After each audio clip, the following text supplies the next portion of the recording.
And oh my God, ayan siya. Guess what? Meron namang bagong product ang Chuchu Beauty na para bang, grabe, ano pa ba ang kaya nyong ilabas? So, mayroong 4 shades, guys, ng Icy Plumper Heart Lip Glaze. And then, 3 shades, guys, ng Jelly Highlighter. Yes, jelly na highlighter. Ito yung packaging niya, yung parang blush on nila na jelly. Then, may cup siya, guys, and I believe kung dito iwawala kasi matutuyo ang jelly.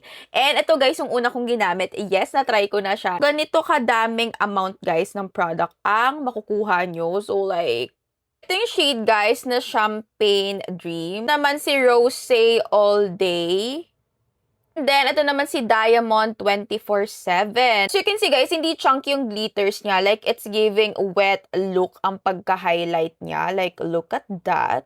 Once na nag-set siya, guys, parang nag-set siya into matte. So, self-setting siya. So, hindi niya siya kailangan pang patungan and everything. And, hindi naman siya, guys, malagkit once na nag-set siya. And, parang hindi siya natatanggal dyan. Sobrang high shine niya, as you can see. Hindi siya, guys, nagta-transfer. Ayan, no. Oh my God, guys. Ayan ang atake niya, sis. And then, i-blend mo lang.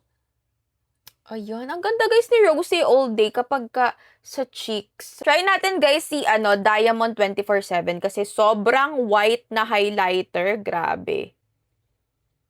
Oh my God, guys. So, ganyan, guys, ang atake niya. Maganda to, guys, kapag gusto nyo parang illusion na wet look na walang color, ganon. Parang crystal clear lang, ganyan. And guys, buildable yung pigment niya or yung highlight niya.